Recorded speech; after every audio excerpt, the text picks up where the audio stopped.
Dans la vie, on a tous déjà dû faire face à des situations assez foireuses. Rester coincé dans les toilettes publiques, cogner le petit orteil dans le coin du lit, ou encore faire déplacer toute une caserne de pompiers parce que ton voisin a oublié de sortir sa blanquette de veau du micro-ondes.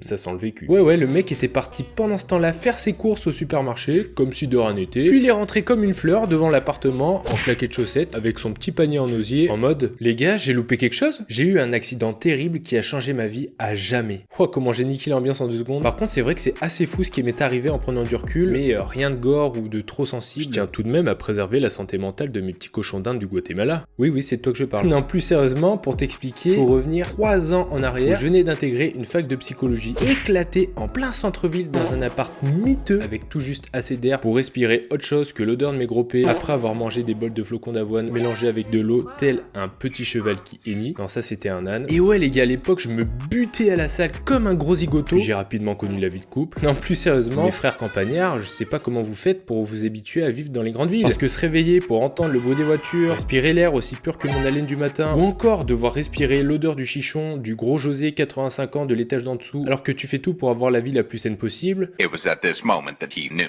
He fucked up.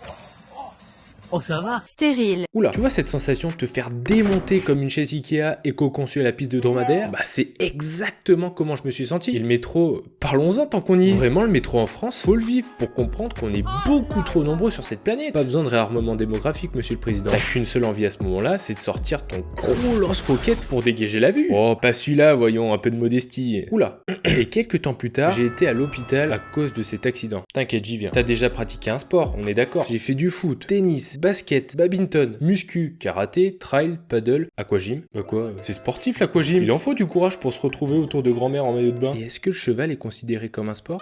Et un jour, je suis tombé sur le street workout. Ça a été une évidence pour moi, mais visiblement, l'amour était à sens unique, vu de l'accident qui s'est produit. Le street workout, c'est ça.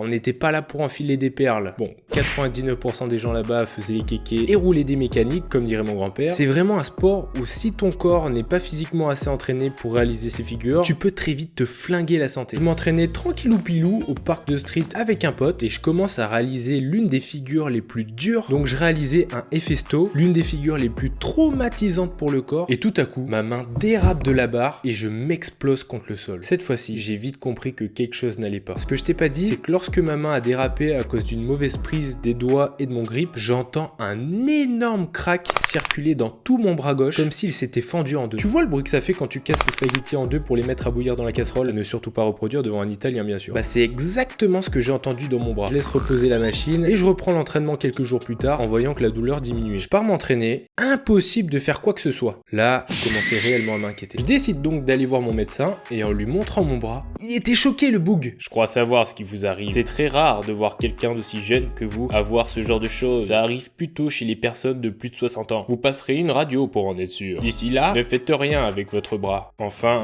juste les gestes de première nécessité, si vous voyez ce que je veux dire.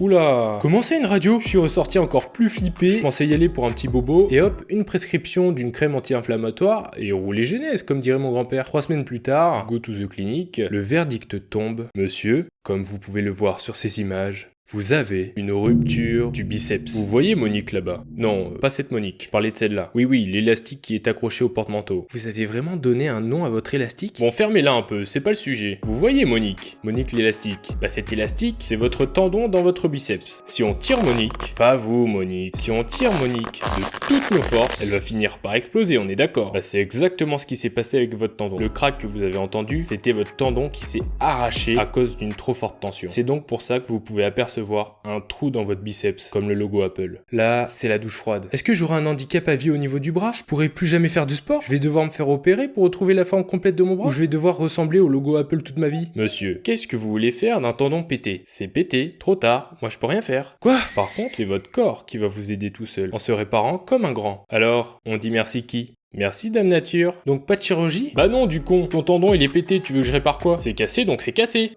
Vos autres tendons vont naturellement remplacer celui qui s'est pété. Vous êtes jeune donc vous avez de la chance dans votre malheur comme on dit. Et concernant votre forme du biceps, J'en sais absolument rien. Comment ça, vous savez pas si je vais retrouver une forme normale? Ah, c'est ça qui est beau avec Dame Nature. Vous voyez les Kinder Surprise? Bah vous aurez la surprise comme un Kinder, au fil du temps. Bon, je suis largué. Vous pouvez me résumer tout ça en 3 mots? Oui, pas de souci. Votre forme de votre bras, je sais pas si ça va revenir. Y a pas de chirurgie car c'est pété. Et d'ici 3 mois, vous pourrez reprendre le sport à haute intensité si vous étirez correctement et si vous y allez crescendo. Voilà. Suivant! C'était la conversation la plus lunaire que j'ai eue de toute ma vie. En faisant les festos, mon bras était autant sous tension que lorsque je travaillais chez Auchois pendant la période de Noël. Un enfer! Mais même les machines sont mieux traitées que les employés là-bas. Pendant ces 3 mois sans sport, j'ai dû réapprendre à soulever mes propres sacs de course parce que ouais, c'était impossible de les soulever sans avoir de douleur. Et comme dirait un certain philosophe du nom de Ratatak, C'est un Pokémon ça? ouais. Bisous et abonne-toi BG. Et appuie sur le logo pour tirer la chasse d'eau. 3, 2, 1, maintenant!